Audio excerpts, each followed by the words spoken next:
After a week off, drivers are refreshed and ready to go on the one street circuit of the season, Detroit Belle Isle. With walls bearing down on the racing line and nowhere to hide if you make a mistake, this has the potential to be the most cutthroat race all year long. And we're just getting started. Welcome to Pit Stop TV in the virtual Detroit, Michigan. My name is Andrew Cardinale IV with Mason Houseman alongside, and it's a pleasure to join you for continuing coverage of the North American Racing League GT3 Season 7. Tonight's coverage from Belle Isle is brought to you by Maradness, JS Consulting, and Screw Compressor Service Incorporated. Mason, welcome to the one street course all season long, Detroit Belle Isle. We've got Chicago, we've got Long Beach, and then we've got Detroit. It's a beast in and of itself. It is a difficult track to get around, even though for a street circuit, it looks relatively tame. No, yeah, I'm super nervous for these guys tonight. This track's really kind of a bottleneck, going especially through 3 and 4 right there as you're looking on the track map.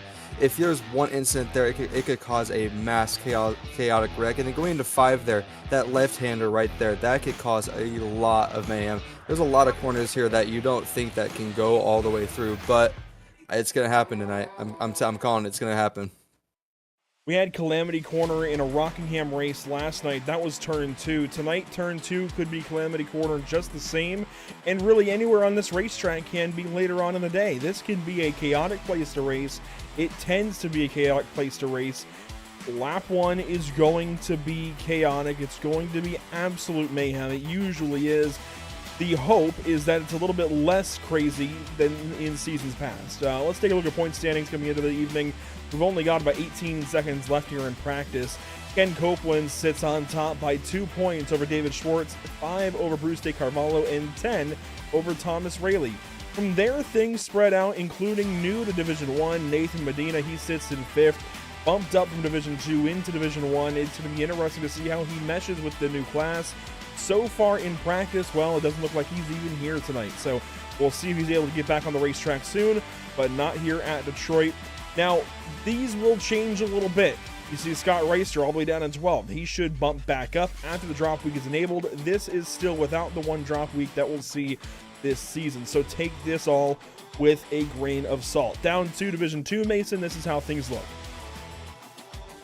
Yeah, I noticed here that Dominic Turcotte has a pretty good gap here, 12 points. That's a pretty significant gap, and especially since Nathan Medina got bumped this week, this is making the fight for the Division 2 championship even closer now, as we see 2nd, 3rd, 4th, and 5th all kind of in that 4-point gap, and then obviously Dominic Turcotte has that 12-point gap. So he's sitting good right now, but he cannot have an off night because all those points could go away. A look briefly at the season schedule for season number 7. Virginia, Portugal, Miami, and Le Mans are now in the past. We open the back half of the season here after halftime at Detroit. It's going to be a lot of fun this evening. It always is at Detroit. It's just a chaotic place to race, and definitely will bring out some of the crazies along the way. But Monza, Atlanta, and Daytona to go through the season. It'll be a fun 4-race stretch to the end.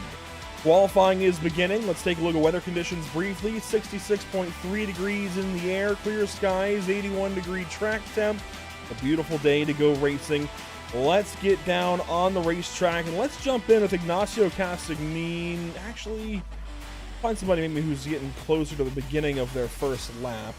This is definitely, we're going to search around a little bit and find somebody who is like just about to end their out lap here, and give you a chance to ride along with the help of Mason Houseman. And Mason, I think we found the guy. It's going to be Chris Winstone. Yeah, we have Chris Winstone going around here right now. He's going out of turn 14 here, going into turn 1. This turn 1 section, you have to be very careful on the brakes here. Don't go too wide. You want to keep it all the way to that inside pit wall going through turn 2 here. Don't get on the throttle too soon because you're going to hit the outside wall there. And be careful on the acceleration there because the car could stick out on you.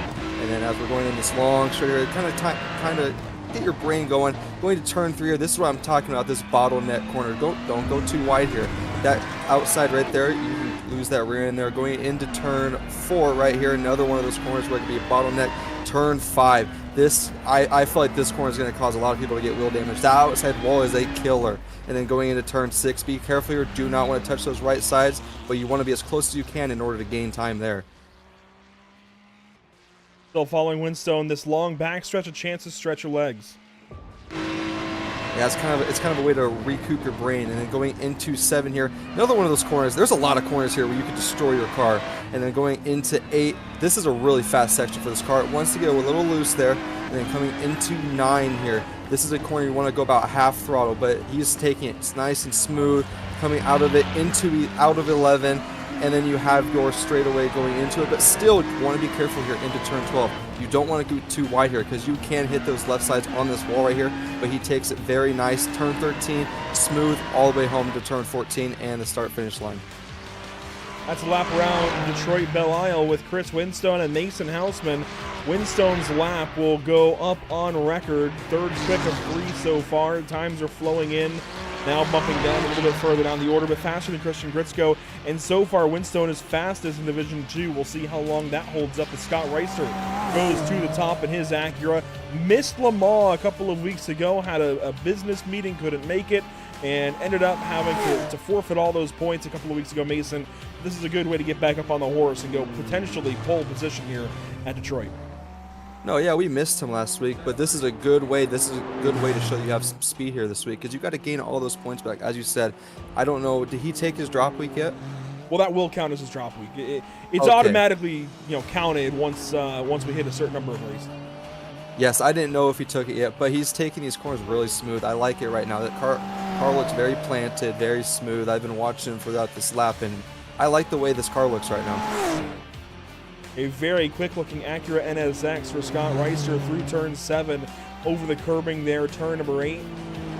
This is a tough place to get around. Turn 9, 10. You can see just how close the wall is every which way. Go onboard from the roof cam, and I mean the curb is there, the wall is there, and there isn't much room in between.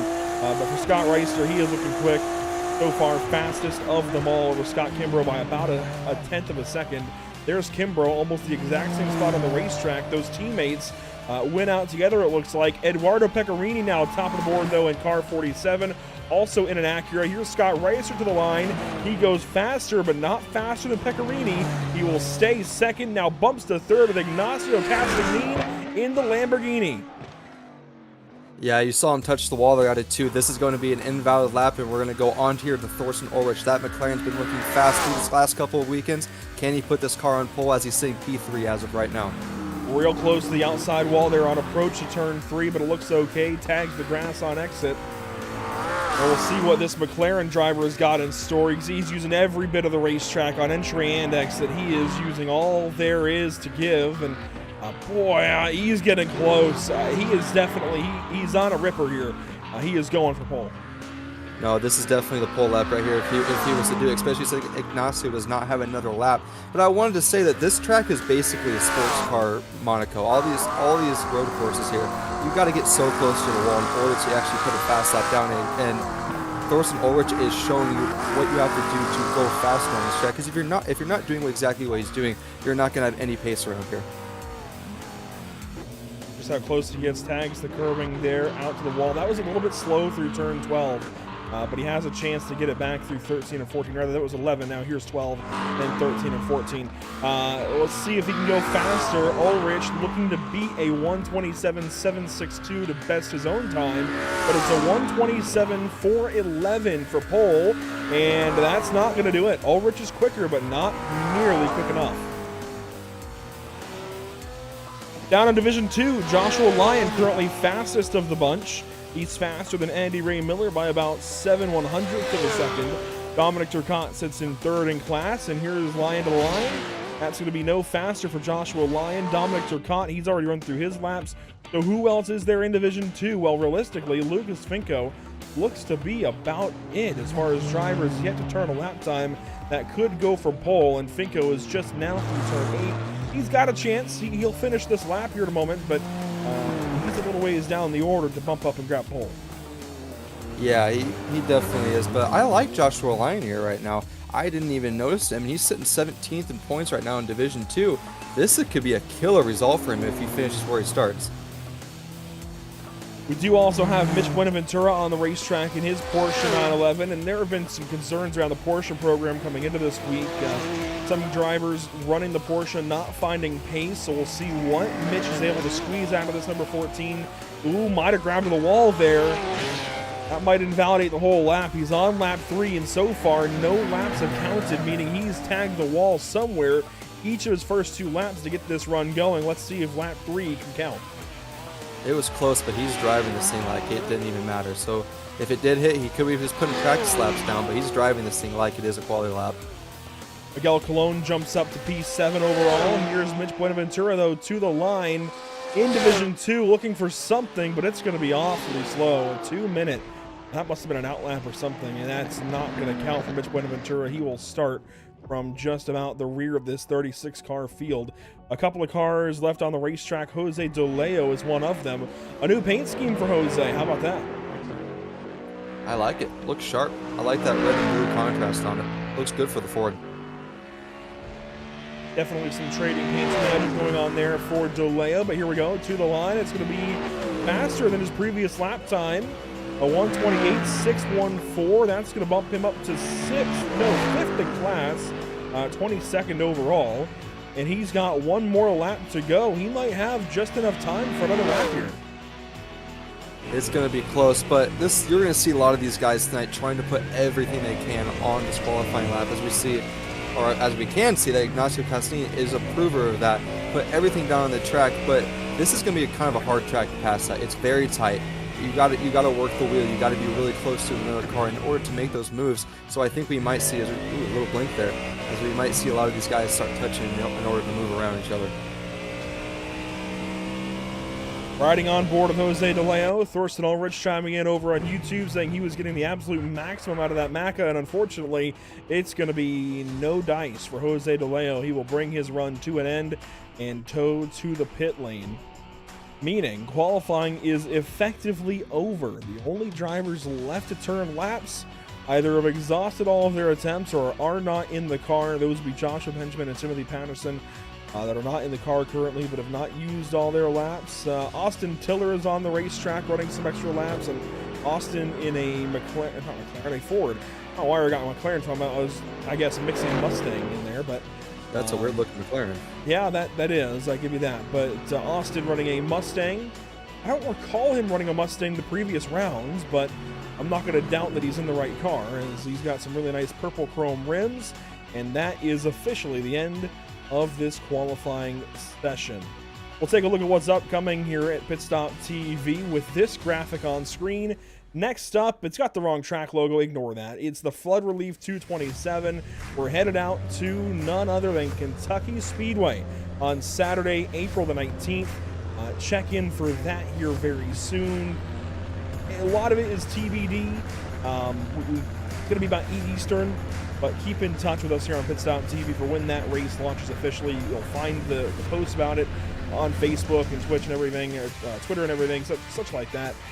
Then next week we head out to Monza here from the North American Racing League, and on Wednesday, April 30th, it's out to Crandon International Raceway for the Badger State Showdown for the Regal Promotions Group.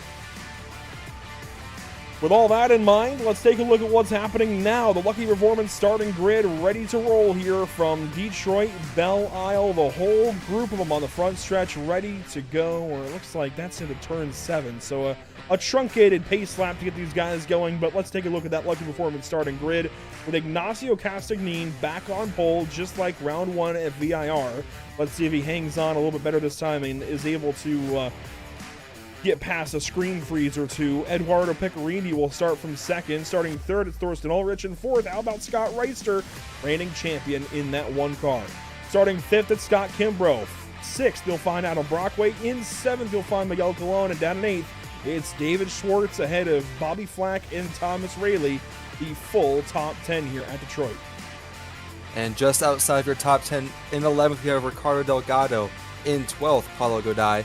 13th, you have Joshua Line. Really good starting position for him tonight. Let's see if he can hold it. In 14th, you have Andy Ray Miller. 15th, you have Dominic Turcotte. In 16th, you have Sam Soyd. And in 17th, you have Ken Copeland. In 18th, you have Jake Browder. 19th, Chris Winstone. And in 20th, Mark D. Reynolds. Back in 21st spot, it's Edgar Ruiz in the 80 car. Jose DeLeo, who we're on board with, will start from 22nd. Kevin Peak will start from 23rd this evening alongside Mike Braun. That's a D2 driver alongside a D1 driver in Mike Braun. Austin Tiller, Christian Gritzko, a couple of D2 drivers down in 25th and 26th. Lucas Finko and Lucas Souza back there in the row of the Lucases in row 14. And back in row 15, Alex DeMarco and Craig Bray. And starting 31st, you have Scott Angelo. 32nd, Sean Patterson. 33rd, you have Robert Guadagnoli. 34th, with Mitch Buenaventura. 35th, Joshua Benjamin. And in 36th, you have Timothy Patterson.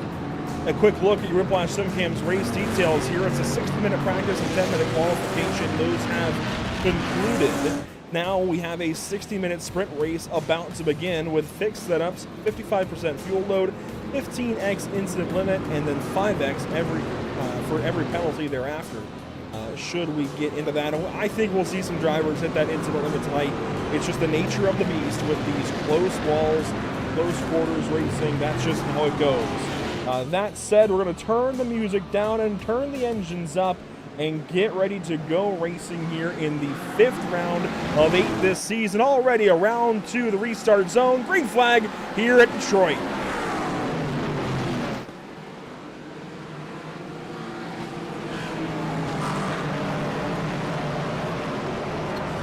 And there is a crash in the back. You see it happening right in front of you. One car got the wall, 4 wide on exit. They're all trying to figure it out. We'll recap it once we come back around. Yeah, honestly, kind of a smoother start than what I thought we were going to have. I saw Ricardo Delgado get touched there in the rear and going out of 2. But we're seeing so much fighting here going into 3 here. Holy crap. And these leaders are just flying through these corners. Every bit of track being taken up. Ignacio Castanin leading this pack right now. Watching the whole field cycle through there in turn 6. Now around to turn number 7, this long straightaway in the middle of the lap. Into this hard turn 7, a very tricky place to enter. You just come around a bend and suddenly there's a braking zone and an apex, and it's difficult to find. I think we're going to see a lot of guys hit that outside wall there, especially when you get into the wake there. That car wants to push out just a little bit more, so we might be seeing a lot of broken left fronts here tonight. Might be seeing a lot of broken parts just in general. I think we're going to see quite a few as the field cycles there through turn 11, now turn 12. Ignacio Castanin hanging on at the front of the field as that's a really cool shot there between 12 and 13. Now down to turn 14 to complete the lap. Here we go. One lap is officially now complete in the North American Racing League here at Detroit.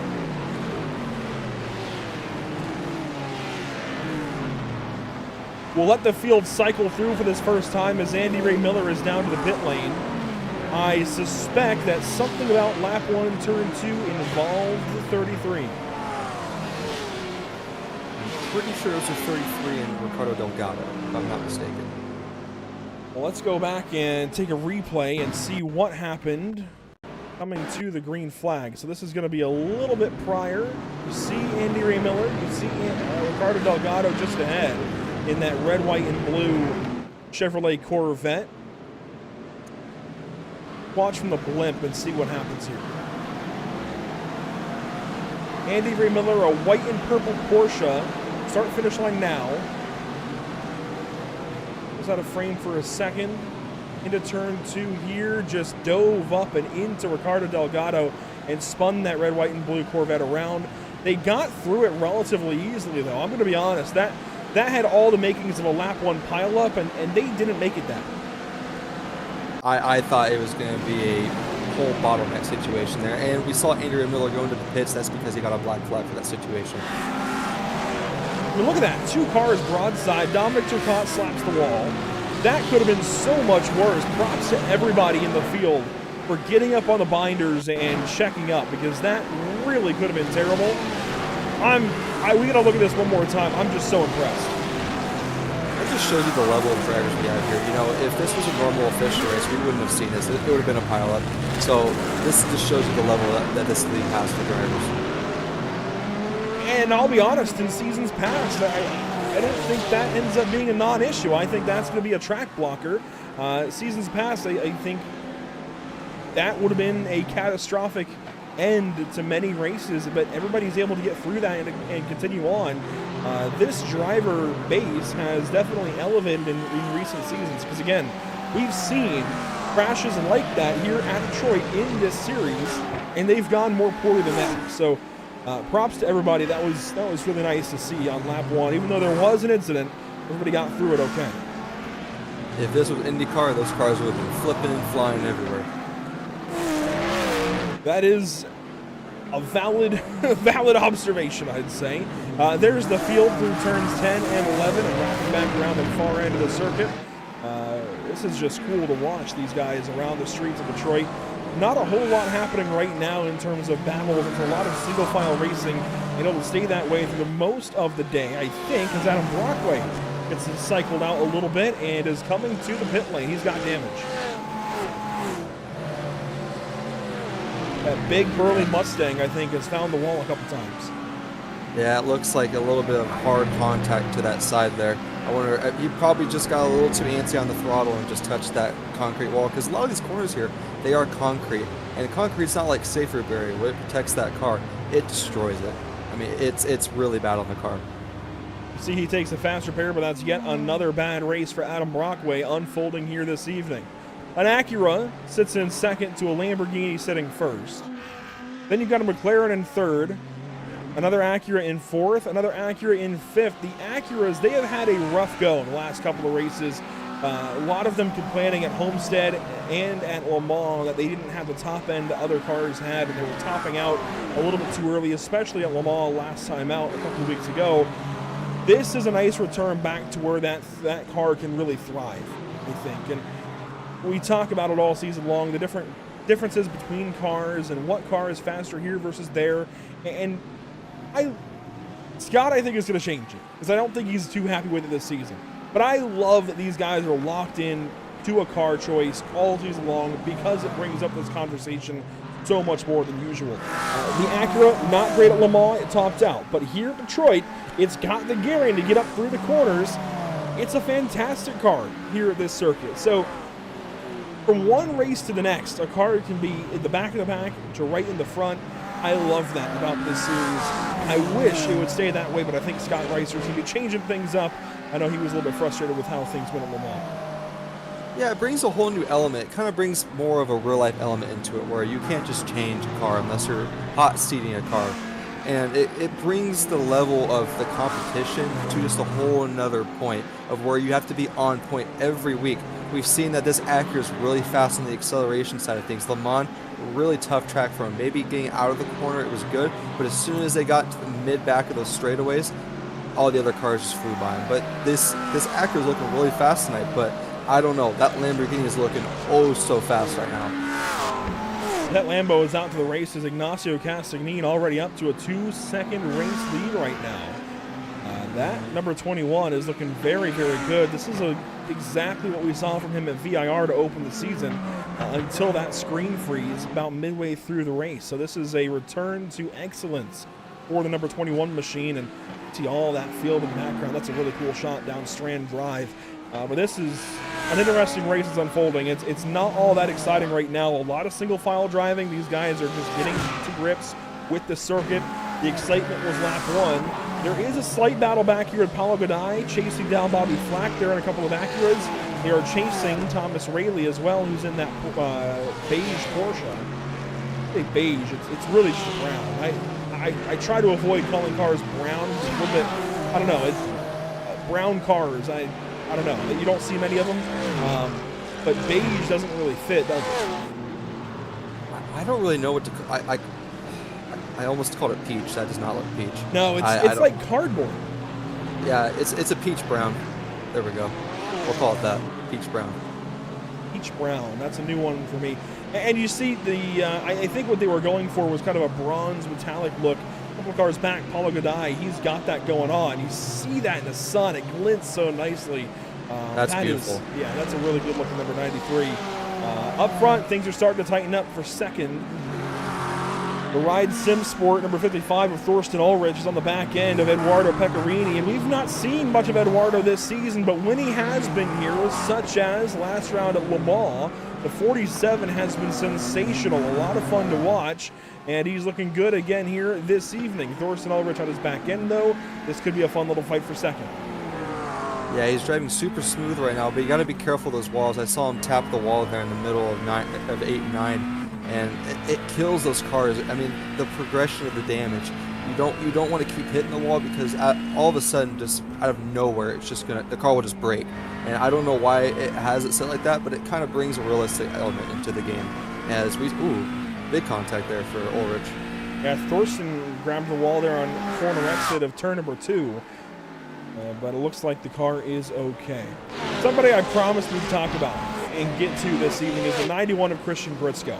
He has been putting in the work this season. He jumped up a whole bunch of positions last time out at Le Mans. He grabbed a bunch of points and moved from one side of the screen to the other, beating these from the bottom 12 to the top 12. And I got to say, I'm impressed. This guy has been putting together solid runs all season long down in Division 2. He's been very quiet, but has accrued a nice amount of points here at this point in time, and is just working on moving up and being better in this North American Racing League, especially down in Division 2. Wants to be one of the top guys in the division, if not move up at some point in time, and he is putting in the work. He's working here on Austin Tiller. That's the 332 just ahead, and he's got an opportunity now to get alongside that number 332. A battle here between Gritzko and Tiller. This is going to be for 23rd down to turn 7, and Tiller's going to hang on to it. That backs up Lucas Souza, but Gritzko is not done yet. That was a squeeze. Whew. Gotta be careful on the squeezes. Sometimes those drivers don't want to back out of those, and that could have been a wreck there for Austin Tiller.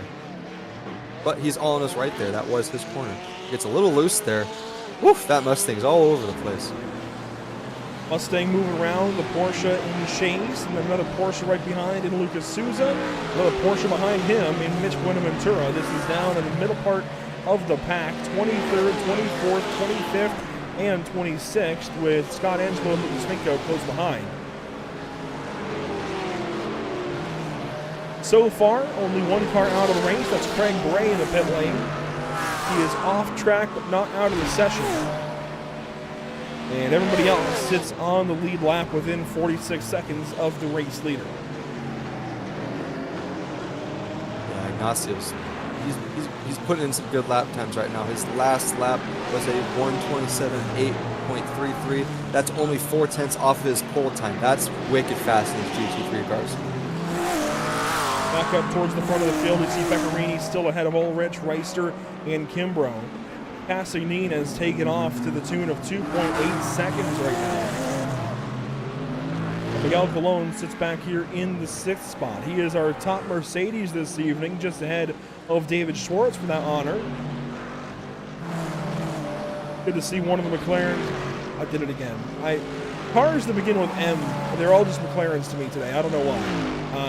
It's good to see a Mercedes up here in the front of the field, running 6th so far. Not quite a top 5 or a top 3, but a solid effort nonetheless. And it's good to see more than just mid-engine up front, right? You got mid-engine with the Lamborghini and the Acura. You got mid-engine with the McLaren. Then you got front-engine here with this Mercedes. And usually, Mason, I think you'll agree, it's harder to get a front-engine car to turn on a street course like this. No, yeah, sometimes it's hard to move those McLaren C classes. Sometimes, no, I'm giving you pain. But no, those front engine cars, I can never figure them out. But they're super fun to drive once you figure them out, and they have a lot of top end speed, so they are wicked fast on a straight. But yeah, I agree with you. The front end, ooh, crash there. Trouble. Christian Gritzko is involved. Lucas Souza as well. I saw Austin Tiller in it.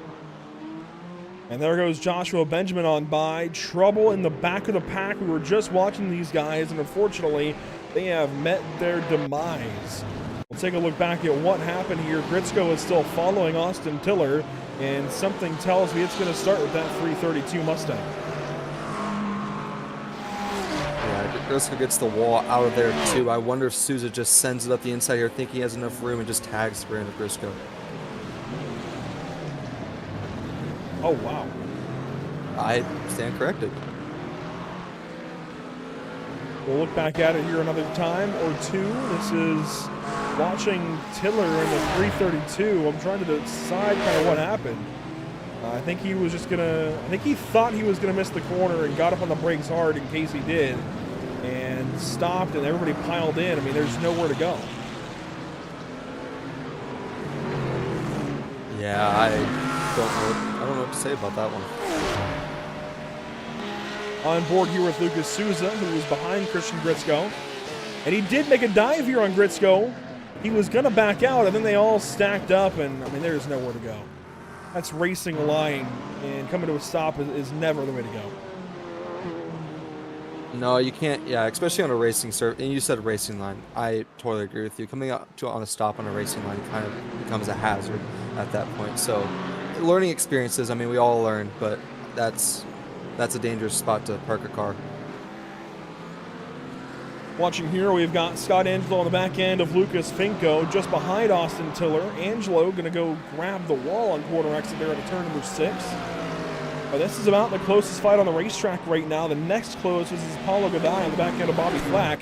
But this one is looking exciting. We've got Lucas Finko, Scott Angelo, Mitch Buenaventura all trying to get by that number 332 Mustang that's starting to have some troubles. He doesn't look very comfortable in the car right now. I mean, I understand it. Detroit's a hard track, but it just brings all these cars even closer, and it kind of gives us something to watch because it makes it so everybody's so close to each other because this track's so hard to pass. So if one car's slow, everybody behind him is slow. And it kind of gives us something to watch. Of the battle here, the Apex Racing number 7 working on the back end of Jake Browder, who himself is trying to pass Dominic Turcotte. This is a drag race here down to turn 3, and Browder's going to win the drag race. Turcotte on the back end.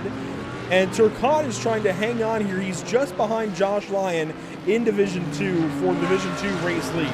But that Audi is wounded. And you can see one headlight is on, one headlight is not. He has been in the outside wall at some point in time. You can look at it there. There's a lot of right side damage to that number 73. Yeah, if you look at his right rear diffuser, it's kicked up just a little bit, so that's going to inhibit his downforce ability, especially going into these corners. So that could also be a major problem when exiting these corners because you want to put that throttle down, but you just don't have the downforce for it. Pops the curb there in turn 7, looks good through 8 and 9. A little wide there at the apex of turn 9, grabs the wall on corner exit. Sam Stoyd really desperately wants to get by, it looks like, but he is taking it relatively tame. He's not making any crazy jabs or anything, but I think he was enjoying that battle with Jake Browder, and that has since been broken up as Browder got by the number 73, and Sam Stoyd has yet been able to. 43 minutes to go. There's a long time to race. These guys don't have to be right up on the wheel just yet, but there was really nowhere to hide. You've got to be on the wheel all race long. Yeah, and I like what Sam Stoyd is doing here, kind of just getting in that back rear mirror of Dominic Turcotte here. Force the mistake. If you find out what the driver in front of his weaknesses are, you can figure it out as he's going to try to go for the move here going into 3, and I think he's going to send it here. He's got the positioning into the corner. Jose DeLeo follows and smashes through. That was a bold move from Jose DeLeo. Turcotte did not enjoy it. He moves over, and they're side by side through turn 4. Now turn 5, Turcotte not wavering. He's still on the inside. DeLeo trying to clear, and he's got the position now. Turcotte, though, I don't think is happy at all. Yeah, I was just about to say, we're not done yet, and woof, that was fun to watch. A wounded Ricardo Delgado is right behind these guys, along with Mark Reynolds in that 999. They figured it out. Oh my, Ricardo up the inside of turn 7, makes it work. Gets there on Mark Reynolds. They tighten up there on corner exit. This is the midfield slugfest right now. Edgar Ruiz chiming in. Kevin Peak is getting here. These guys are racing all out right now with 42 minutes to go. We're not even 20 minutes in, and this is some last like minute racing right now. Nothing changing up front. This is mid-pack right now. Ricardo Delgado gets by Mark Reynolds without a front bumper. That's impressive in and of itself. I don't know how he's making it around these corners with no front downforce. I don't know if that's a glitch by iRacing there, but he's moving with no front end. That kind of makes me wonder how fast he'd be with the front end. Ooh, Kevin Peak grabs the wall on corner exit there. He'll fall back to Edgar Ruiz. They run side by side down this long straightaway into turn 3. And Ruiz takes the spot away in his injured number 80. No rear bumper on that car anymore. Back up to the top 3, Thorsten Ulrich in the Ride Sim Sport 55 is on the back end here of Eduardo Pecorini. And right behind you see the lap car, Christian Gritzko. He's just in the way of Scott Reister. Yeah, I've been watching Thomas Ulrich. He's been chipping away at that gap there of Eduardo Pecorini, and it, like I was talking about with Samsung, play those mind games. Make the driver in front of you make a mistake, because these tracks are super hard to pass at, and you don't want to be the person to wreck somebody, especially when you're this close up to the field. You don't want those black flags. So I like what these drivers are doing. Get in the mind of the driver in front, figure out their weakness, use it against them, and try to get around them. In the end, you see the number 1 moves on by the number 91, so Gritsko gives way, but it's a challenge once you start catching lap traffic here. It really gets difficult. There's just nowhere to go. It's a lot like any other street course, I'd say. Some street courses, though, are pretty wide. Chicago, for example, has got some room to race. It's got some tight corners, but down the straightaways, there's plenty of ways to move over and give up a lane. Here at Detroit, it's narrow even on the streets. So this is definitely one of the tougher places to go racing this season.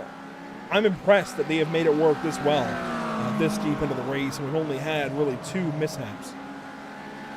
I like how these drivers are getting around, but lap cars change the name of the game. One wrong move by a lap car could take out your leader. I'm just saying it. Just something could happen. I mean, any lap car could just mistake or not get out of the way or not be predictable. The biggest thing as a lap car is be predictable, especially on these short tracks. Not short tracks, these tight tracks. You want to be predictable. And if you're not predictable, the driver behind you might run into the back of you, and you don't want to do that. Hey, it may as well be a short track. I wouldn't call again. Hey, it's not a short track in terms of road racing. It's kind of like the short track of the series, I'd say. 2.3 miles thereabouts, so definitely a challenging place, just in every single way, as we keep documenting over the course of the evening. We are getting closer and closer to pit stops, and we have to talk about the fact that this will be different from 2 weeks ago at Le Mans, where we saw 2 pit stops come into play.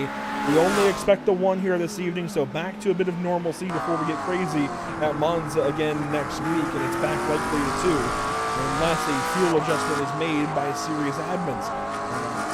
This is kind of what we'd like to see. Is that was Ulrich up the inside of Pecorini. There was never an opening, but I like the enthusiasm of moving over and trying to take the inside their way at turn 4 and turn 5. That was interesting. I think he's getting a little desperate here. I've seen him make some moves that are a little questionable, not just on making passes, on going through the corner. He's been hitting that exit of turn 2 wall pretty hard on that right rear. So you don't want to damage, especially the right rear.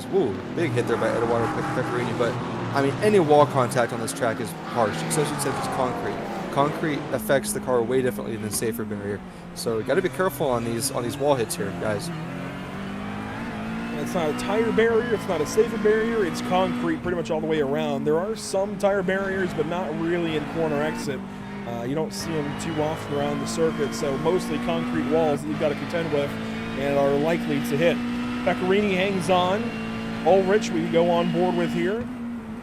Scott Reister sits behind in 4th place, then Scott Kimbrough in 5th. A little deeper in the order, let's take a look at it. Paulo Godaia works here on Thomas Rayleigh for the 8th position. Bobby Flack has fallen back to 10th. And Paulo has been trying to recover since Algarve, where he was issued a penalty for tire warming and qualifying. It's a posted league rule. No matter how you feel about it, it's a posted league rule to not tire warming qualifying or on the warm-up laps. And unfortunately, Paulo, I think, missed that for Portugal and warmed his tires through the out lap of qualifying. It was noticed by series admins, and that's a big no-no. But he was asked to give those points back, and reluctantly, he had to agree. So gave those points up from that round and has been trying to claw back ever since. Oh yeah, but he's been doing pretty good this race, being 3 positions up from his starting position, especially driving with these guys up front. These guys up front are super fast. I mean, making any position on anybody here in this top 10 is a welcome. I mean, you want to obviously be in the top 10, but these guys are solidified in the top 10. They make themselves known every week how fast they are. So, I don't know. He's doing really good with 3 positions up, and he's trying to make work of Thomas Rayleigh here. And Thomas Rayleigh's been getting a little loose here into the rear end there. That Porsche is looking a little slick right now. So I don't know. We might be seeing a move going into turn 3, I think, here on this next lap. There is some left rear damage to Thomas Rayleigh's machine. Unclear if that happened at the start of the race or somewhere along the way, but the Nexus Cross-Continental Collective, number 420, has seen better days for sure. You see that left rear damage on that number 420. Hopefully that isn't hurting him too much. And battles are shaking up once again throughout the field. Edgar Ruiz here on, he's actually got a Division II driver in his back bumper. That's Kevin Peak right behind him. So a couple of Acuras going at it. This is for 19th on the racetrack. And then if you go back to the top three, Thorsten Ulrich is still right behind Eduardo Pecorini. And he's getting back to striking distance. Not quite close enough here for turn 7, but he is drawing that 47 back in. I don't know. With the way he's been driving, I wouldn't be amazed to see him make a little peak here coming out of 11 here. Ooh! Real close. Saw that rear end go around. I thought he was going around there for a second, but all this driving now and this battling is just bringing Scott Reister ever so close to him, and he's bringing Scott Kimbrough as well. Those are two fast Acuras right now as we see him Thorsten Ulrich hit the wall again. Oh, I don't like seeing those cars hit that concrete wall. It's just so common, though. It is, of course, a street course, so it's going to happen. But you're right, it is a little bit scary when they get all the way out there and get the wall like that. Here's a look through some of the field as they roll on by. There's David Schwartz, Thomas Rayleigh, Paulo Godai. Move here. Ulrich Move looking here. to the inside. He has got the inside on Eduardo Pecorini and goes right on by at turn 3. What perfect timing. I saw that one shaping up. He was starting to kick off to the right side of the track going there into turn 3, and you know, Eduardo ooh, ouch. Got the wall really good there on corner exit. Let's check the wheel. It looks okay. I'm surprised. Yeah, he could have right rear damage though. I don't know. Watching the wheel input, it looks okay. It's not cockeyed or anything. It's not cattywampus. It's driving. It looks like it's driving straight. So I'm gonna guess that the car is okay, albeit maybe a little more cosmetic damage. 55 works around here slowly through turn 11. It's just oh so tight there at that 11th corner. And if I was Ignacio right now, this is not a guy I want to see in second right now. He's been super fast ever since he joined essentially racing here on the second race this season. And him and his team have been flat out. Sadly, his teammates not here tonight, but these two McLarens on this team have been flying all season long. And if I'm Ignacio Castaneda, I'm a little nervous right now. I'm going to counter that, though, and say I'm not too nervous at all. 4.3 seconds of a lead. That's a lot of time to hold up. And a half hour, only a half hour for Thorsten to try and make it up. So, yes, I think it's fair to take note. I wouldn't be nervous just yet. Give it a couple of laps and reassess. Yeah, but Ignacio's got 2 lap cars up here. I don't know. With how tight this track is, I don't know how well these lap cars will be able to let him go by. It's Mitch Bonaventura and Scott Angelo. They may play it respectful. They may or may not try to keep him behind to hold their lap because they know that these guys will be pitting here soon. So maybe try to keep that lead lap. But I don't know. Well, we're not in their brains right now. Taking a look here at Ignacio Castagnini, the race leader, by 4 seconds over Thorsten Ulrich and Eduardo Pecorini. Pecorini, by the way, a second behind Ulrich already, so I think Ulrich is definitely faster than that car and is starting to cut into that lead ever so slightly. We'll give it a couple of laps and then kind of see where things sit. We don't want to overreact or underreact, you know. It's such a fickle game. But these lap cars that you speak of, Scott Angelo in the Mercedes, and further up you'll find, it looks like Mitch Buenaventura. A couple of skilled drivers for sure, just on the back foot this evening. Some troubles for them each. And they are in threat of going 1 lap down to the race leader, Ignacio Castagnini. It's likely that they do. Just give it a couple more laps. Yeah, we were talking about these lap cars right now, but I don't know. Thorsten Ulrich pulled 3/10 off of Ignacio right there. So these lap cars could be putting Ignacio in a situation where he wants them to go by, because every little bit of air you get taken off that nose takes away downforce. So Ignacio in his head right now is basically saying, oh my God, let them by, let me come by. But you know, with these lap cars, they want to be able to hold the position as long as they can. at the same time, it's also now draft down this backstretch on Strand Drive. So that's a help there into turn 7. But yes, then the air is taken away through the corner, and that's where you need the air. You don't want the air on the straightaways. That's where you're trying to get out of the air. You want the air in the corners for that downforce. I'm going to counter that again. With how tight these corners are, Scott Angelo lets him go by. Yes, as Scott Angelo lets him go by. These corners are so tight, you need as much air as you can get. So even if you have draft on the straightaways, I don't think it's going to be helping you nearly as much as what we might think it's going to be helping you. Sean Patterson to the pit lane here, and it looks like this is going to be his pit stop. So pit lane has officially opened here with this stop taking place. By the way, some cars now out of the race, including Mark Reynolds, Lucas Souza, and Mike Braun. They were all Division 1 drivers. The Division 2 drivers that were caught up in that incident, they have continued on. They are soldiering through this race, as you see the 66 of Sean Patterson, get back on the racetrack here and continue on with his race. More pit stops. Josh Lyon is in. Jake Browder is in. Josh Lyon is the big one here. He's Division 2 race leader. He's been showing a lot of speed tonight. That car also looks really good. Whoa, that camera shot was perfect on that car. Beautiful. Picasso. Well, there is Josh Lyon. I don't see much tire action happening. I forget the car jacked up when we got there. But it wasn't on the jack still. No tires. He'll roll back out there just ahead of Jake Browder, a 23.3 second stop. And that's something we have to watch for this evening. Do these drivers opt to take tires, or do they stay out on the same rubber they've been using all race long? Well, here comes everybody in. Ignacio Castagnin, Thorsten Ulrich, they are all coming in right here.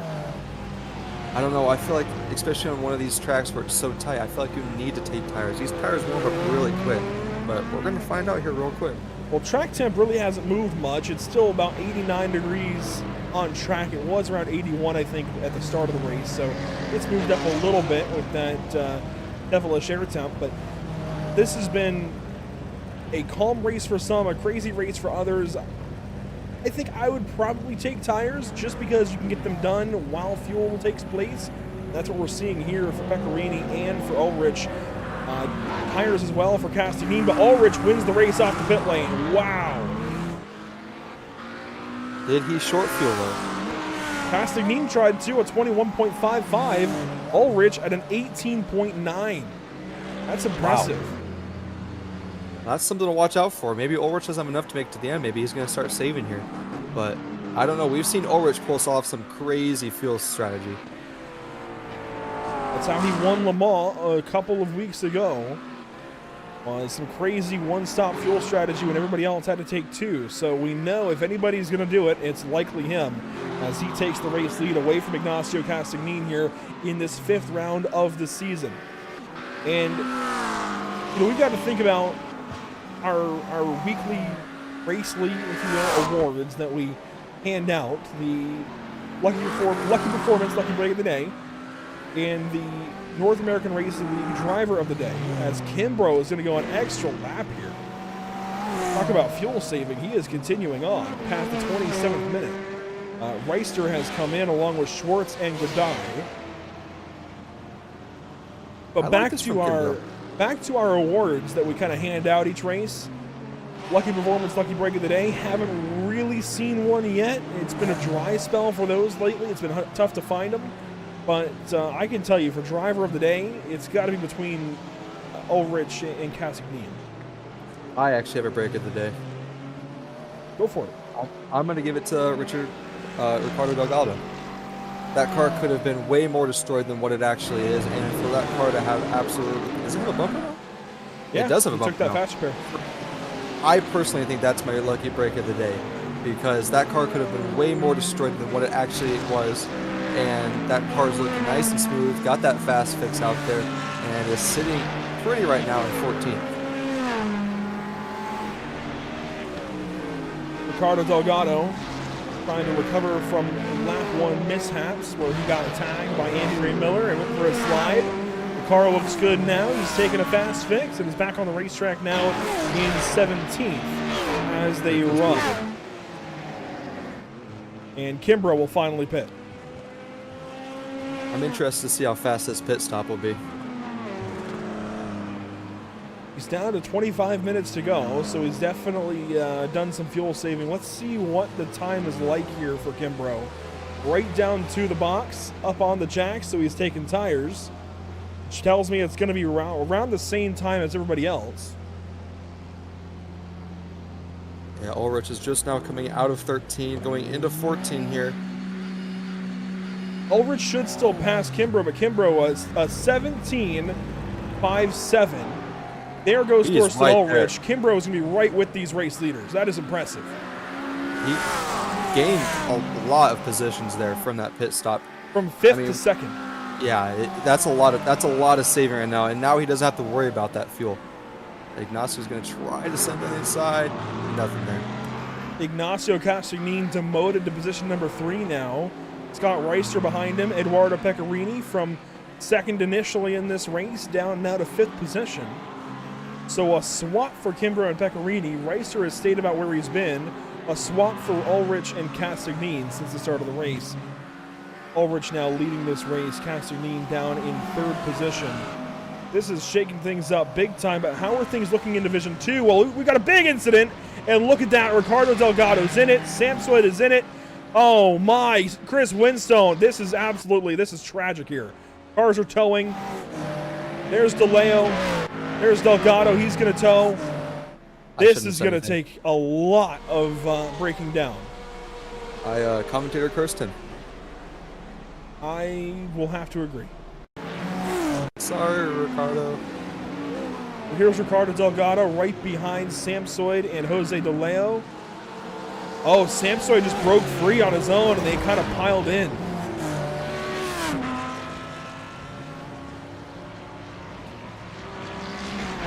This is going to be a really impactful incident here. Let's watch this for Samsoid from the driver's hands. Oh, he got hit. There was contact at least simulated there for the 7 car.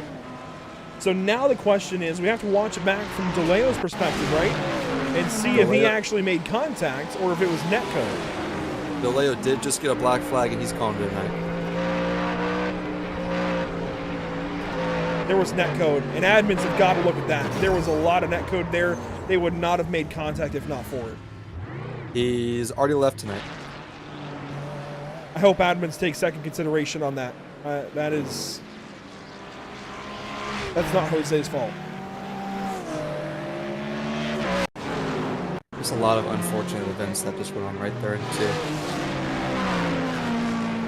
Ricardo Delgado, of course, involved in this as well.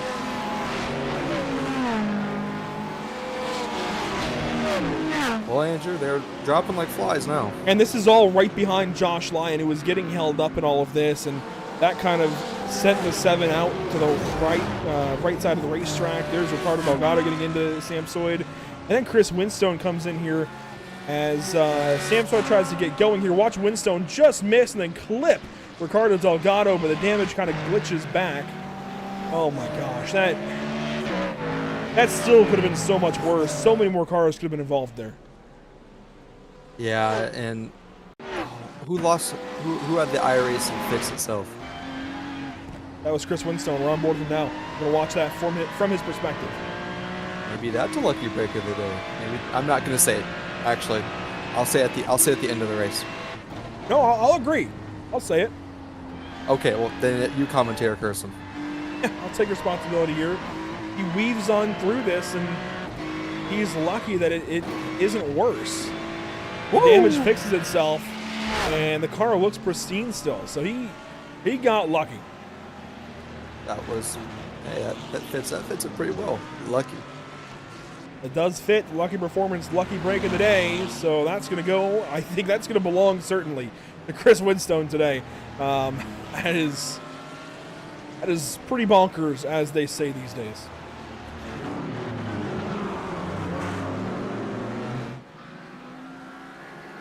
Yeah, well, as we've been talking about this, Thorsten Ulrich, wow, I pictured that. Thorsten Ulrich has now pulled out to a 2-second gap to Scott Kimbrough here. And I think Ignacio's getting held up here a little bit. I think Ignacio had the fastest car, but Scott Kimbrough's done pretty good to set his car up right in the place where Ignacio does not want it, taking that air off the car and causing him to be slower than what he probably wants to be. So, really good on Scott here, but really bad for Ignacio. Late pit stop here, Adam Brockway coming back in. Of course, we saw him make that early pit stop for damage, and now he's taking his delayed second pit for fuel. I don't think he's going to take tires. I certainly wouldn't in this case. Just take fuel only, get back out there, and that's what he seems to be going for. So where is he going to meld back into this field? He's currently 12th. Jake Browder's approaching. He's going to work off the pit lane now. Where is Browder? Browder goes on by. Ruiz goes on by. Next up is Dominic Turcotte. There's Turcotte. Brockway releases. Brockway will join in the 15th position, 14th in Division 1. That's not so bad, all things considered. Yeah, we might be seeing a move here by Turcotte. Turcotte coming out of it. I thought we were going to see a move there by him.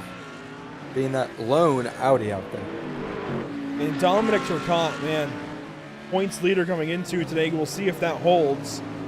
His points, it should, right? So if we take the ticker down and look at these points again, he's points leader over Jose De Leo, who is now out of the race. Lucas Finco is third. He runs sixth. Ismail Elaghi comes in fourth, and Ismail I don't think is even here today. He's fine. Kevin Peak in fifth. He's not exactly having the greatest of days. In fact, Kevin. He's two positions right behind him. Yeah, you're right. And Josh Lyon, problems. Oh, no. Oh, did he beach the car, too? Yeah, he just high-centered it. He is stuck on the curb. Oh, no. He needs to tow. He just needs to accept his fate. He's holding people up right now. Tow, buddy, tow. And, of course, he's just trying to get back in the race, but he's got to realize at this point it's not going to come off of there unless he gets hit. He's probably hoping for that right now. Where's the leader? Thorsten is coming up on him. Here comes Thorsten Ulrich, and he is still there. He has not yet towed. Josh, you've got to tow, buddy. You've got to accept it. There it is. That's holding the leaders up now. That is... Oh, man. Yeah, Ignacio got lucky there. He towed right at the exact time Ignacio got into that corner, so that could have been bad there on Ignacio. Let's see how that happened for Josh Lyon. We'll ride on board of them here.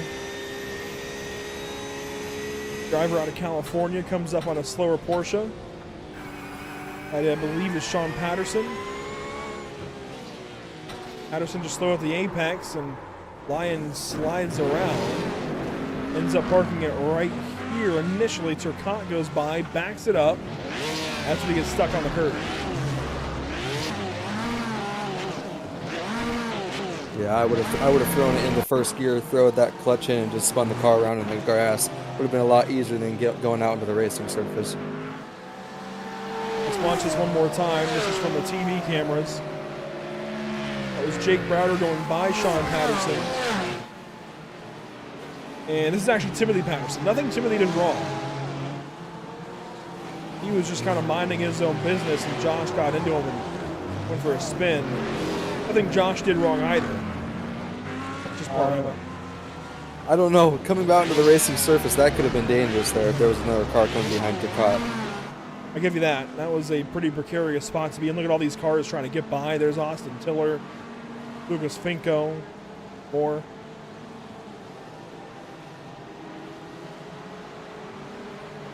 Well, the chaos has continued to unfold here at Detroit. Motor City, as they call it. About 16 minutes to go. There's Thorsten Ulrich way down yonder. As Mitch there's Buenaventura contact. has got problem, and where's the contact? Christian Grisco and Andy Ray Miller. Seem to have figured it out, but we'll get a replay.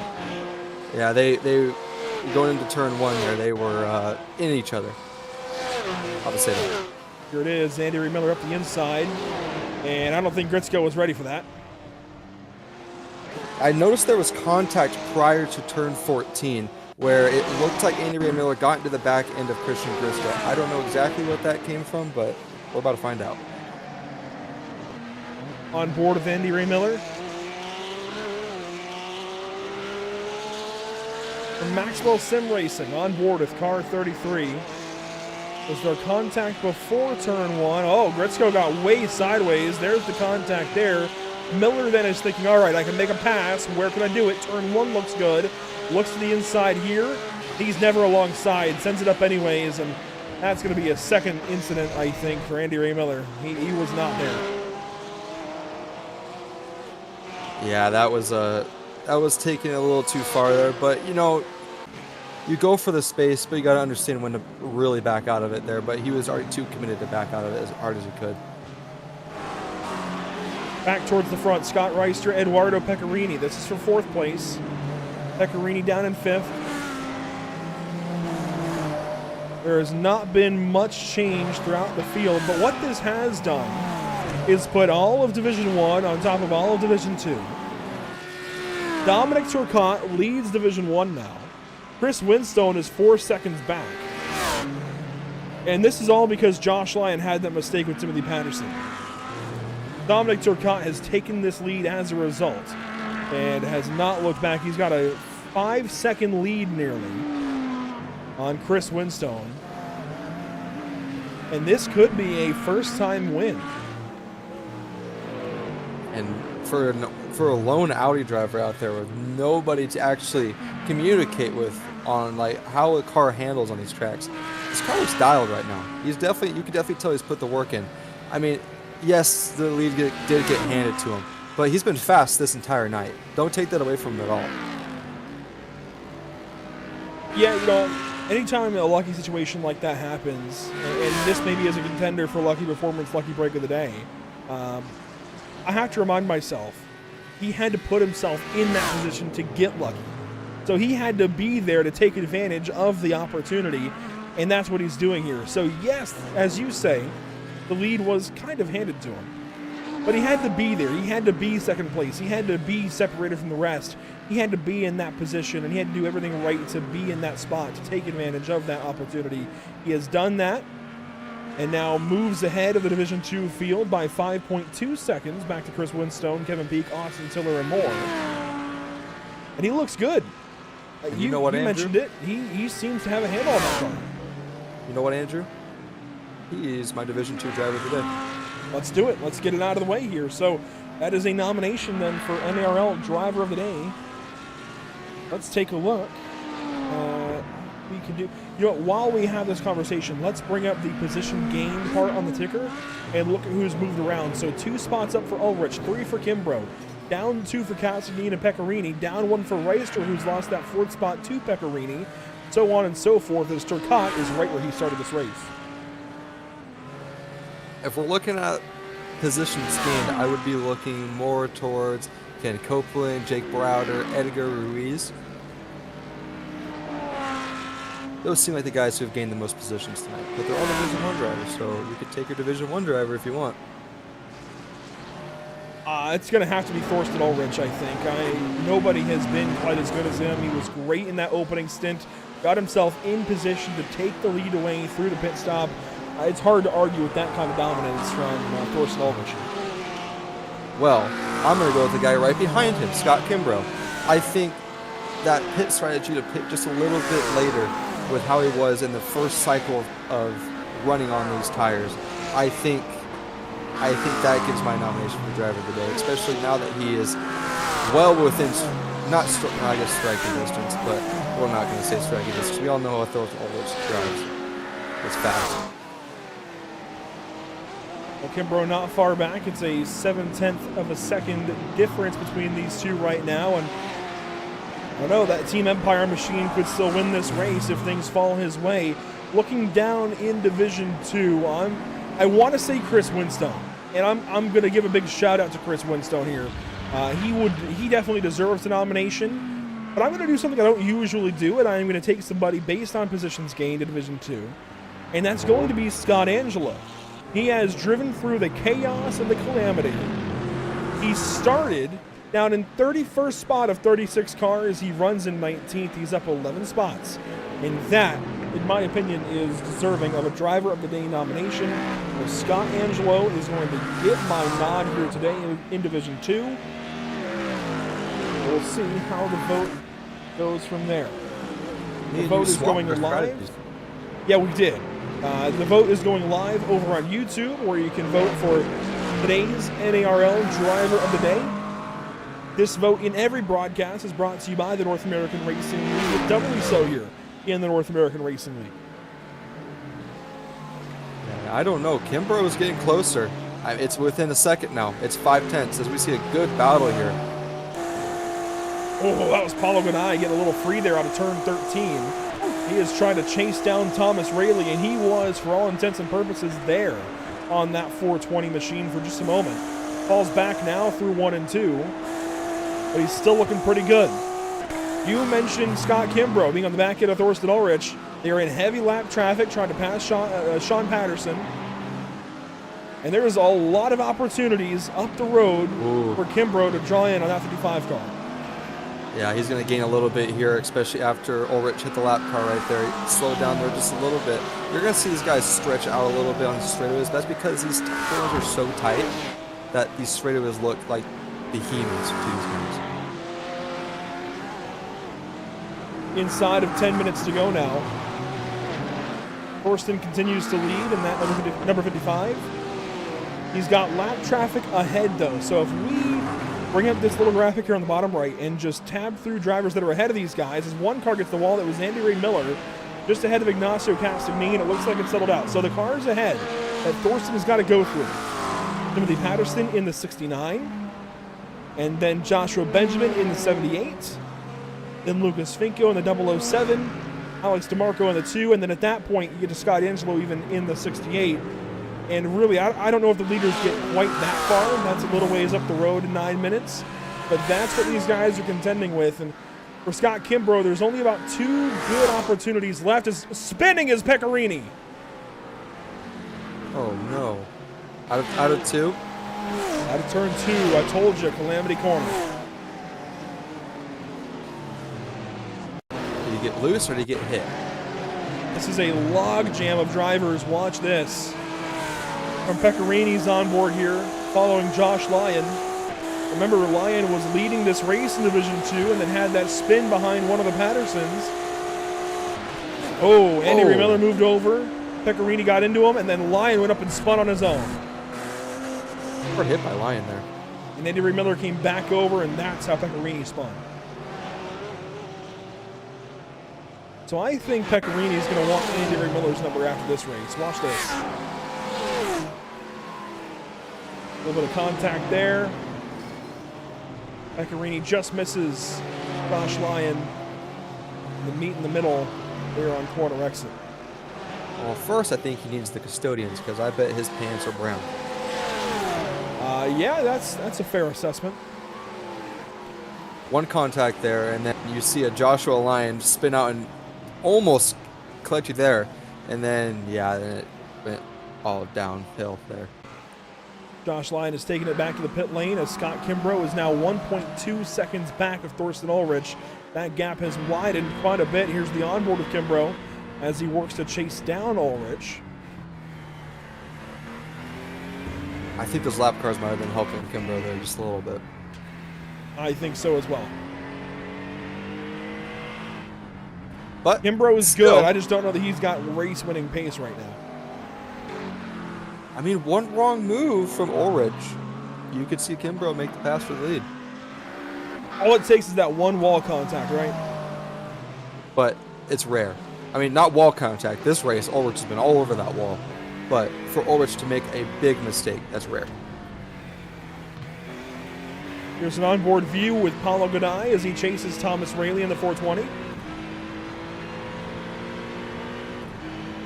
David Schwartz up the road. And that spin, by the way, for Pecorini not only promoted Reister back up into 4th, but it puts Miguel Colon in the top 5 for the first time today. So props to Miguel for getting that car into the top 5.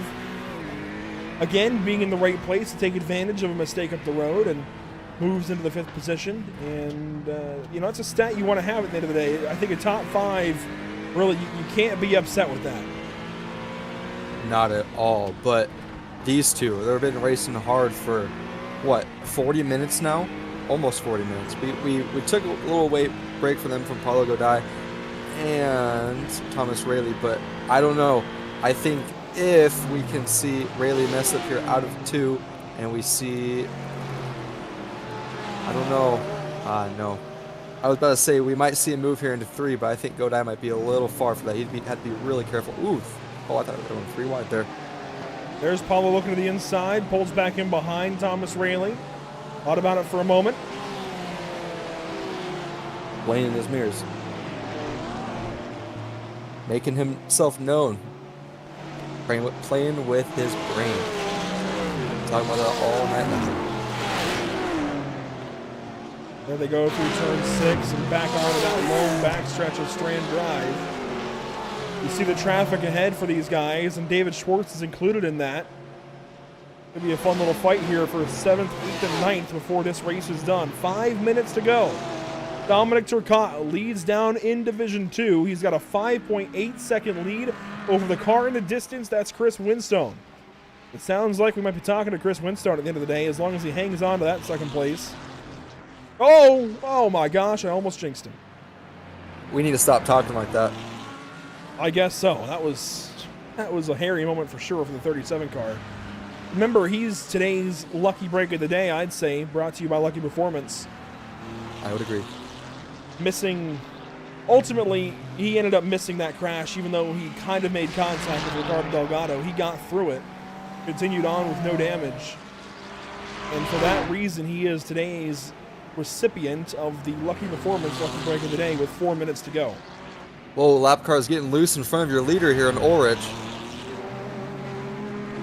These two are battling hard up here, coming out of 6th there.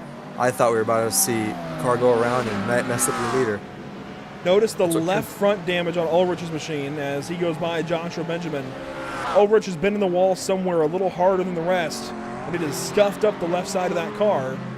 About got it there at turn 7. I'd be concerned with 3 minutes to go.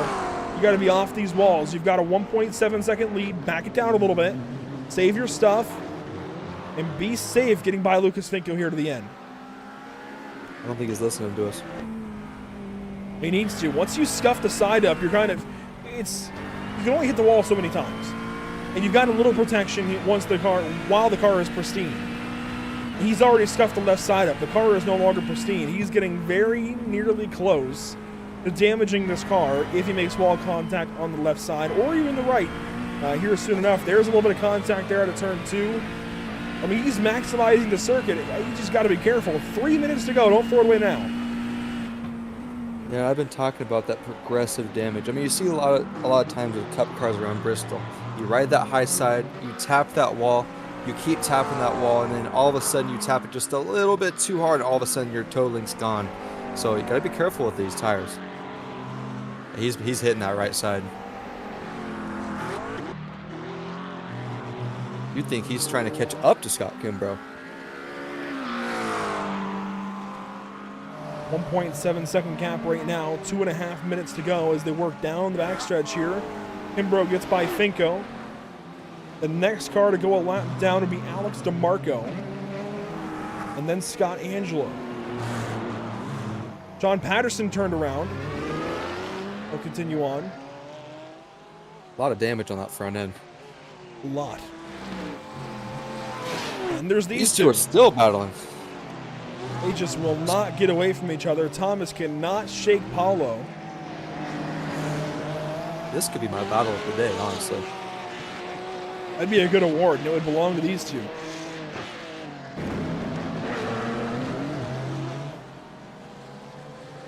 They're right up behind David Schwartz. Thomas Rayleigh could have that 7th spot before the end of this race. They are very close to that Mercedes. One wrong move from a lap car could cause a whole race. Could change everything. Adam Brockway, we've talked about him and his recovery drive so far tonight. He is right behind Jake Browder in that 74 as we get very close to the white flag here. We are now at 2 laps to go. Brockway working here on Browder for 12th position, so he can overcome that early pit penalty, or not penalty, but that early pit for damage. He can overcome it and still get a top 12 this evening and pass a couple of cars while doing it. He's just got to be perfect here to the end. Gets the wall a little bit on exit there of 14, or 13 rather. And we jump to the race leader. A minute to go. When he comes back around to the stripe, it's white flag. That's what you're wishing for, drivers, to see that white flag. I know with this series, you don't really have those yellow flags. I know for our series, I'm always thinking, please don't go yellow, please don't go yellow, please don't go yellow. But I don't know. No matter what series you drive in, you want to see that white flag. Here we go, coming around to the stripe, this time by problems for Scott Angelo, driver of the day nominee. He's got a pit. Meanwhile, white flag is out, brought to you by Whiplash Sim Cams. One more time around the Detroit Belle Isle Street Circuit for Thorsten Ulrich and Scott Kimbrough. Kimbrough now down to 1.9 seconds back. There is some lap traffic ahead, but is it too little too late? I don't know. Alex DeMarco was off track there, so he could have a little bit of damage. On board now with Ulrich. Final lap around this circuit. There you see officially now white flag brought to you by Whiplash Sim Cams. Turn 6 here, back on throttle. And the track is clear right now. There is a car way up there, but he is clear for now. He's driving this car super hard. I like it. Confident driver in his car. You always like to see that. The confidence exuding here from driver 55. Gets the wall on exit there. That's been the theme for him, pushing this circuit to the max. Grabbing a little wall here, grabbing a little wall there, and looking good while doing it. He has lapped the top, or all the way up into the top 20 this evening. He's lapped through 20th position. And out of turn 13, he's back on throttle all the way around to the start-finish line now. Thorsten Ulrich grabs a second straight victory in the North American Racing League. Great finish there. I like to see that. But we need to check his air arms. I think he might be running solid steel. I like it. I like it. So Thorsten Ulrich is today's race winner. One car is coasting. That's David Schwartz, I think. Was it? No, that's a separate McLaren. Or I keep doing it. Separate Mercedes. The McLaren C-Class. Yes. Uh-oh. Is Turcotte slow? No, he was letting the car by. He was letting Bob Guadagnoli go by. But Dominic Turcotte is coming around to claim his very first North American Racing League race win. This would be in class in Division 2 if he could just hang on. There you see Chris Winstone, 2.8 seconds back. He's not out of the clear just yet, but once he rounds turn 13 here, it's all on power. Dominic Turcotte is going to put an Audi in victory lane this season. He's going to win in Division number 2 here at Detroit. I love to see that. I love to see a first-time winner of the series. It's been a long time coming. He's been a part of this series, I want to say, from the get-go. And to my knowledge, has never tasted victory lane. Will do so this evening over Chris Winstone and Kevin Peak in your top 3 in Division 2. Turcotte brings it down and will tow back to the pit lane. Patterson, Lyon, they're done. So that should be all cars to the finish. Next to Marco comes to a stop. Austin Tiller continues on. That should be everybody across the line now. So we'll consider the race results relatively official for now. And I gotta say, props again to Thorsten Ulrich. There's a reason he's my nominee for driver of the day today. He was just absolutely perfect. Yeah, beautiful drive by him. And I want to say a little bit of race control news here. Andrea Miller, we didn't get to talk about it. Andrea Miller was disqualified. As you said, that was his second penalty and was disqualified from the night. There you go, Andrea Miller with an early exit by disqualification. That's a rare one, but it happens every once in a while, and admins found it necessary this evening. Let's take a look at the unofficial race results here tonight. at Detroit Belle Isle. Race winner, Thorsten Ulrich. It's an all Division 1 top 10. Ulrich over Kimbrough, Castagnin, Reister, and Cologne, your top 5. Eduardo Pecorini there in 6th. David Schwartz in 7th. Narrowly hanging on over Thomas Rayleigh, and Paulo Gaudai was never able to pass that 420 machine. Bobby Flack comes home in 10th.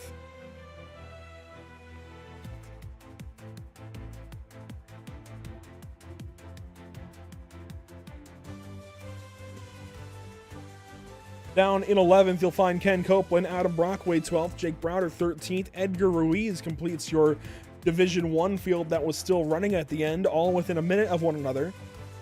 Dominic Turcotte comes home 15th, but grabs the Division 2 win. Chris Winstone there in 16th spot, Kevin Peak, Austin Tiller, Alex DeMarco, the remainder of your drivers in the lead lap, before Lucas Finko comes home 20th spot. Down to 21st, you'll find Joshua Benjamin, Scott Angelo 22nd, then Mitch Buenaventura and Sean Patterson.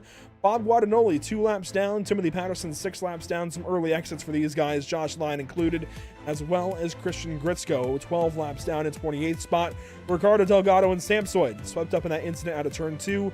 They are credited with 29th and 30th spot. I don't think they're going to get points, actually. I think you have to hit 75% race distance, and they did not hit that this evening. Jose DeLeo finishes 31st. Bart D. Reynolds, 32nd. Mike Braun and Lucas Souza there in 33rd and 34th. Craig Bray in 35th, and Andy Reed-Miller with the disqualification will be credited with 36th place this evening. Drivers are connecting. We know by now we won't get Scott Kimbrough. So Ignacio Castagnin, if you are listening and want to join us for an interview, you're welcome to do so. Otherwise, we'll grab top finishing Division 1 driver that can talk to us this evening, and that's going to be Scott Kimbrough. We don't talk to Scott Kimbrough all that often, but when we do, it was definitely a good race for car 17. Scott, a solid night at the office for you. You used that pit stop to launch yourself into second. What more was it going to take for you to get first? Oh, it probably would have took Thorsten having a conversation with a concrete wall. He had a few whispers. He didn't quite have a full conversation. I did see that, but I mean, the pit stop was great, but it was also right on the number for fuel, so I really couldn't push any harder than I was. Otherwise, I'd have problems. That's why the pit stop was so fast. Well, Scott, it's good to talk to you. It's been a rough season. I know trying to get points out there has been difficult. A lot of really good drivers this season, but this has to be a big highlight, of course. Second place, you led a couple of laps when you extended the fuel range. What's next here? Of course, we go to Monza. Do we see the 17 up front again there? I don't think so. I'd be surprised if we see Acuras up front. It's probably going to be some other cars. But it'll be interesting, I'm sure. Big drafting track, so there'll probably be a lot of action going on. But I'll take what I can get, be happy with this, and we'll just move on to the next race and do the best we can. Well, it's good to talk to you, Scott. It's been a while since we've talked to you last. Hopefully everything's gone well lately. A solid-looking 17 car this season. You to bring it home P2 tonight. Congratulations. I appreciate it. Thanks very much. Thank you guys for the great broadcast. And Mason, it sounds like we will get to talk with Thorsten Ulrich. In weeks past, we haven't been able to talk to him, but I'm going to hand you our race winner here this evening for Division 1. I get to talk to the winner? Let's go. And we have Thorsten Ulrich, your overall winner tonight. That McLaren's looked like it's been on fire these last couple of weeks. And Thorsten, since we haven't really been able to talk to you much, can you walk us through your race, how that McLaren feels, how it is just being up front, especially with all these great guys? Yeah, initially I thought the car isn't suited well for the track. Struggled really with rear traction out of the slow corners, especially like the third last one after the really slow one. Ignacio and Scott really cooked down some laps in the qualification practice. I didn't really thought I have any chance to get even on the podium. Yeah, Tola, you had so much pace in that car tonight, and I actually want to ask you, How was it? Was it really hard to stay consistent lap after lap, especially being on a track that's so tight and condensed? Yeah, I was behind the Acura in the first laps. Pit stop. You're not able to pass anywhere, so I just saved some fuel, paid out in the end. But yeah, it's really hard to be consistent, even when you're really trying to save fuel. Yes, and thank you, Thorsten. Great win tonight, and we hope to see you next week. I guess so. Thank you. All right, that's your driver number 55, your overall winner, Thorsten Ulrich. And Andrew, we're gonna give you Dominic Turcotte. I took an overall winner. You take a division winner. We're going to go a little off the script, actually. We did kind of promise an interview to third place Ignacio Casagnin, so we will grab, I believe this is going to be Ignacio. He hasn't said his name in the Discord yet, but I'm going to guess this is Ignacio I just grabbed in here. Hello? You have a copy there? Is that Ignacio out there? Yes, sorry, this is me. Sorry, I have the wrong name here. All good. So I kind of figured that was you, and we kind of promised the interview, so we'll grab you anyways here. Third place tonight. You started back on pole where we saw you at VIR, then a screen freeze happened, and since then it's been a bunch of races of rebounding. You start on pole here tonight, a solid first stint, but what happened to the pit lane? Well, I mean, it was a combination of a lot of things. I mean, to begin with, you know, I'm really, this is my first ever like season on GT3 ever, and I haven't done a single GT3 race except like Ferrari fixed races before racing here, so I have a lot to polish in my driving, especially when it comes to, you know, my race management. And, you know, today I felt I had the pace, so I was just pushing it. I was just not saving a single like drop of fuel. I was just sending it the whole way through, and, you know, I was hoping to get a good enough gap so where I could stop, and then even after not saving the fuel, I would still, you know, come out ahead. But the back markers had something to say, and yeah, my pit stop wasn't great. I stopped a bit too early just to be safe, and then I didn't slow down very quick on my mark. So when I came out, you know, I was behind Thorsten, and then Scott got me because, you know, being behind Thorsten, I was struggling a tiny bit. So yeah, I think tonight it came down to the back markers, and they really played me dirty there. Well, we've been watching you all season work this Audi platform with a Lamborghini body on it so nicely. You've been up front a lot. We've seen now an Audi grab a win in Division 2. Why are so few drivers on this Audi platform, and why are you on it this season running the Lamborghini? Honestly, I'll be honest with you. Like I said earlier, I have absolutely no experience when it comes to GT3s. The only car I had driven was the Ferrari on the Ferrari Fix Challenge. So I asked one of my teammates, right, and he said, you know, the Lamborghini is probably gonna do very well on this calendar.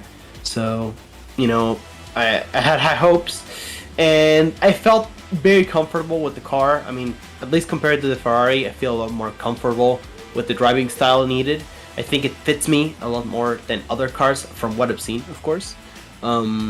And yeah, I mean, I think it's quite good. It's quite underrated, really, because you get a lot of mid-corner rotation, but, you know, you have to really, you know, push it to get it there. And I think that's why a lot of other drivers prefer other cars that maybe don't have such a tricky driving style, where you have to really try to send it into the turns and see if you can get that bit of performance out of it.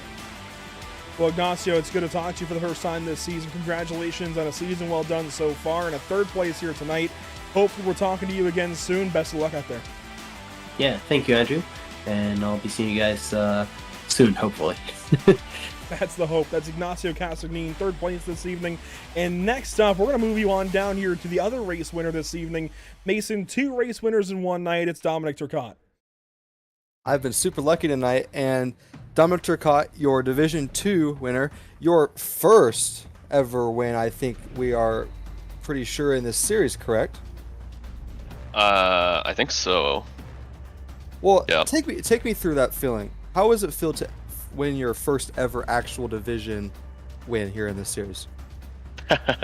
Well, I think Nathaniel was bumped up to Division 1 and he was kind of running away with it, so it's kind of default for me, I guess.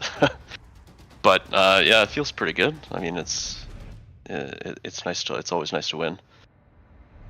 Yes, totally. And we were happy to see you win tonight. We noticed you were the only person in the Audi in this series. Now, Yeah. with that car, are there any tracks, especially with only three races left? Are there any tracks you're looking forward to, especially with that car? I mean, this one was surprisingly pretty good. I think this track is the only one I felt actually the car was a little bit of an advantage here, so it felt really good. Monza, I don't know how well it will do, but I wanted to pick a car that nobody else was going to pick, and lo and behold, I'm the only one. Yes, we totally see that, and congratulations tonight on your win. Thank you. There's a bit of attrition there, so I don't know if I super deserve it, but I kept the car out of the wall, and I guess that's what got me the win. Yes, any win you get is deserved, and that is your Division 2 overall winner. And Andrew, I don't know who else we're going to pull in. Do you want to pull in Chris Winstone? It'll be Chris Winstone this evening, second place in Division number 2. And, we don't talk to Chris all that often. Tonight, though, a rare delicacy, second place. And tonight, you're also going to grab that Lucky Performance, Lucky Break of the Day award because, Chris, you had a moment out of turn 2 where you probably went code brown. Do you recall kind of what we're talking about? Yeah, that was...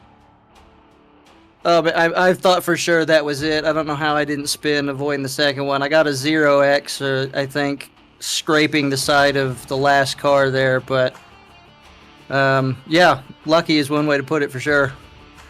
Well, it was so lucky from our point of view because initially iRacing rendered you as having a whole bunch of damage. The nose was flying off of that Ferrari and everything. And then 2 seconds later, here you are going down the backstretch, and you've got a bumper on it still. That is lucky for sure. Congratulations as well on a P2 this evening. A bunch of points for you in class. What's it going to take to get that next bump up and get yourself a race win at Division 2?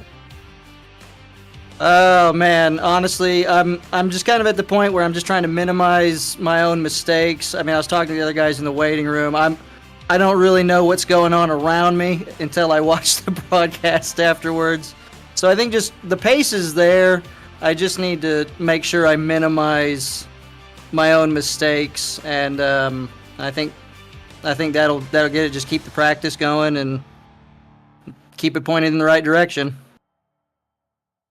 There you go, Chris Winstone, second place this evening. Chris, it's good to talk to you for the first time in a while. Hopefully we're talking to you a whole lot sooner the next time around, maybe next week at Monza. Yep, thanks. I really appreciate it. Hopefully. Thanks, guys. There's Chris Winstone, second place in Division 2. It's always good to talk to him. And a lot of these drivers, we talked to a few guys we haven't talked to yet or haven't talked to in a while. That's always good. We like to mix things around here at Pit Stop TV and talk to a wide selection of drivers when we can. Let's also take a look at tonight's driver of the day. It's going to be none other than, do you want to guess? Have you looked yet? I have not. You want me to guess? Oh. Kind of put it up there for you, Thorsten Ulrich. I think you were probably going to guess correct. Ulrich. Yeah. I was actually going to say Turcotte, but I guessed Thorsten Ulrich. Dominic Turcotte ends up with the fewest amount of votes. Thorsten Ulrich leads today with the most votes and wins today's North American Racing League Driver of the Day award. So a race win. Everything went perfect for Thorsten tonight, and that is why he gets this Driver of the Day nomination and award. Congratulations to Thorsten for grabbing that this evening. I want to take a look at the schedule coming up for the North American Racing League. Next up, as you see all these stellar racetracks for season number 7 here. Next up is Monza. We're going to the combined circuit next week, and I believe it'll be 15 minutes of qualifying, then the 60-minute race. So very much like we did at Le Mans, and we'll likely see a mix-up in fuel there as well, where we might have 2 stops reigning true for all of these guys in that race unless the fuel limit is changed, and I don't think they're going to change it this late in the season, so watch out for that next week here. It's going to be a crazy race at the full layout of Monza. Yeah, I'm super excited for it. I've never seen the full actual combination of the two, so I think we're going to be seeing a lot of drivers that we haven't seen up front. And it's going to go back to the same cars that were good at Le Mans being good once again at Monza. We've had a lot of speedway style action, a lot of straight lines between VIR, Portugal, Homestead, and Le Mans. All four of those tracks, very fast, long straights. We're going to see more of that next week at Monza, and then again at Daytona to conclude the season. It's going to be an interesting way to end things the rest of the way this season in the North American Racing League. Next up for us, I'll be honest, I was in a rush making this graphic, trying to get everything done today. Missed the track logo and the date. I'm going to correct those because we're going to Kentucky on Saturday, April the 19th. With the ARCA car, the brand new ARCA car in iRacing, all three of them, the Chevrolet, the Ford, and the Toyota, going to Kentucky Speedway for the Flood Relief 227, benefiting a sim racer that was affected by the Kentucky flooding this month in April. So this is all for a good cause. You can enter for $20. It's a donation going straight to the family affected. It's the Kyle Vincent Gilbert family, and they've been on Pit Stop TV before. Kyle's been on Pit Stop TV by virtue of the Icon Cup series in the past, along with a couple of other series, and it's just, of course, we hate that he was affected by this Kentucky flooding, first of all, but it's a good opportunity to give back to a sim racer who really needs the help right now. So much was wiped out by the flooding. Thankfully, I've been fed some info here. I believe the house is still standing, but took on a lot of water. The two vehicles they had are gone. So they're trying to recover, and quite honestly, especially if you're out in the hills of Kentucky, you need a car to get by these days. You cannot just walk places unless you're in a downtown urban area. So that is everything to them. Two cars gone. That's how they get to work. That's how they get to appointments and things. That is everything. So we're trying to help this family out in the Flood Relief 227. That'll happen Saturday, April the 19th at Kentucky Speedway here on Pit Stop TV. And that time is still a little bit to be determined, but it's going to be around 8 p.m. Eastern. They can tune in here on the channel and find that event. Then next week, April 24th, we head out to Monza for the North American Racing League Back in Action, brought to you by Maradness. That's going to be a fun one for sure. And then, look at that, Mason, we've got some dirt truck racing, the Badger State Showdown on Wednesday, April 30th at Crandon International Raceway. Going to be a lot of fun. Back with the Regal Promotions group who we were with last night at Rockingham. More truck racing, just dirt truck racing this time. Yeah, I kind of wish that I knew about that. I would have done that. You still can. There's time to enter. Oh, I'm in. There is time to enter, so there's time to enter the Flood Relief 227 and time to enter the Badger State Showdown. Contact us here at Pit Stop TV. We'll get you in touch with the right people. But there are plenty of places to follow all of these broadcasts and more on Pit Stop TV, Mason.